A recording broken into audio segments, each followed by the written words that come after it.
We start with first alert breaking news you only see on WAFF 48. Huntsville police are investigating a shooting in a neighborhood off University Drive.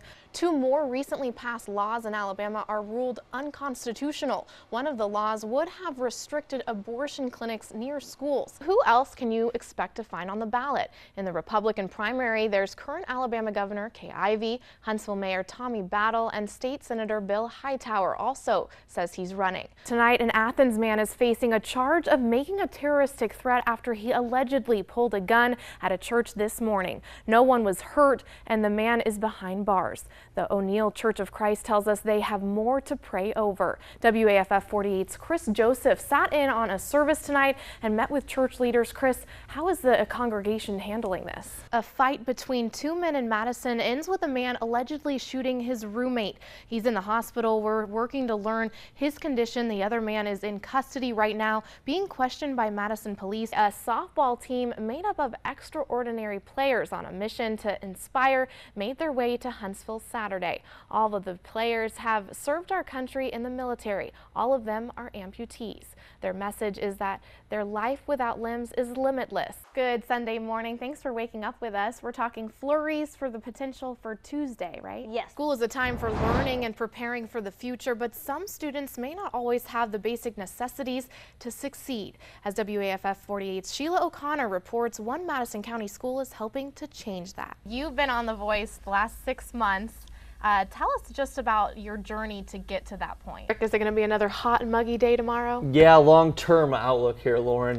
July and August looking hot, humid, with daily chances for rain and First alert breaking news, a man accused of killing 3 people in northern Limestone County is dead. Police say Darwin Brazier was found with a self-inflicted gunshot wound at his home on Cook Road in northwestern Madison County. Police found the bodies around 2 this afternoon on Pinedale Road near Ardmore. WAFF 48's Chris Joseph was the first reporter on the scene. He joins us now live. Chris, what's the latest?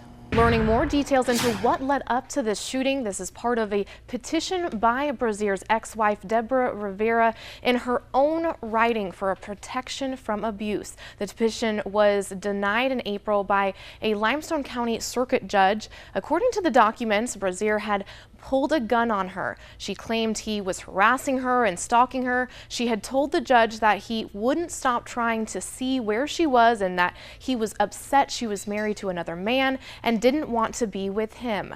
According to court documents, Rivera and Brazier had 2 girls under the age of 12 together. This makes 5 homicides in 3 days for Limestone County.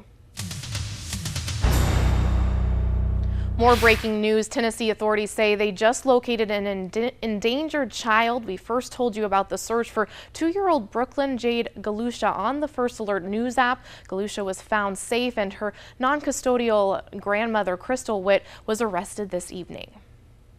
You can stay on top of both of these breaking stories with the First Alert News app. Our app will notify you to both of these stories well before anyone else. If you don't have our app, download it right now. It's available for free in your smartphone's marketplace.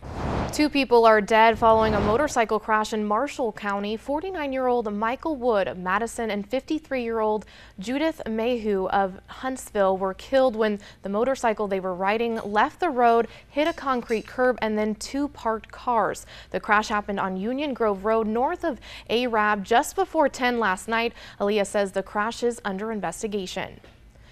An early morning crash claims the life of a Franklin County man. Aaliyah tells us 39-year-old Donald Brewer Jr. died when the motorcycle he was riding on left Franklin County Road 56 and hit a barbed wire fence near the Russellville city limits.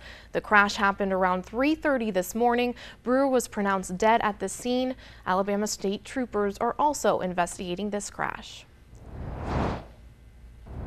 A former newspaper reporter who later became a priest led a prayer service this afternoon for the 5 Capitol Gazette employees who were gunned down in their newsroom last week. Outside the Gazette's parent company, the Baltimore Sun, flags flew at half-staff to honor the 5 journalists who lost their lives. A small group of community members gathered for a vigil and placed candles in front of each victim's name. Organizers believe Thursday's targeted attack on the Annapolis newspaper was also an assault on journalism. The condition of those injured have not been released.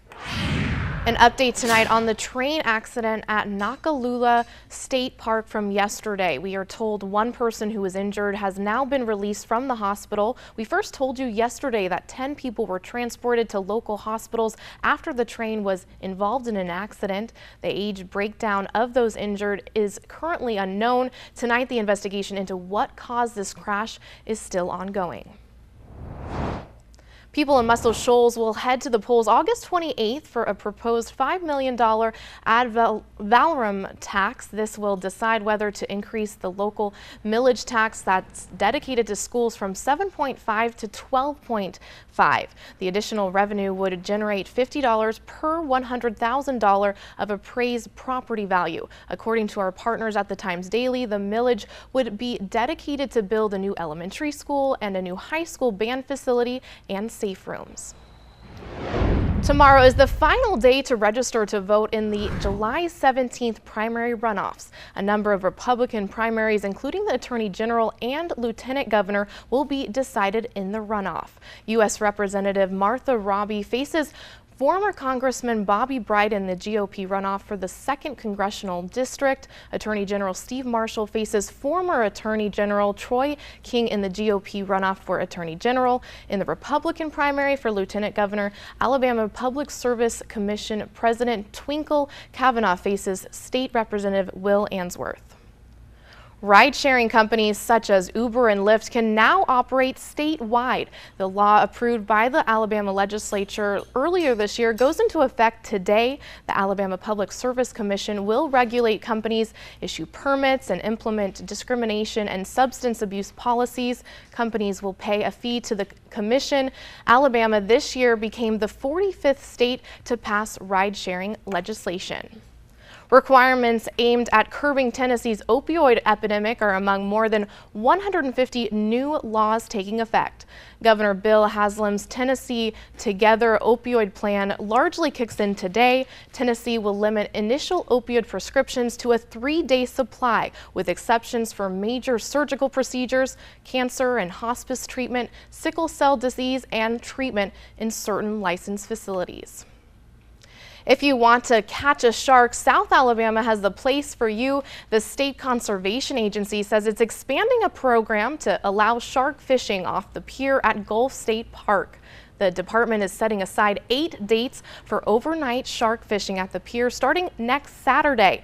While the end of the pier will be closed for only people who are fishing sharks, the rest of the pier will remain open as normal.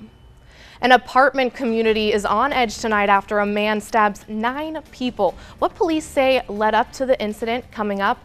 Plus, a freezer agreement between UAB and NASA is heating up. The new deal just landed by the school.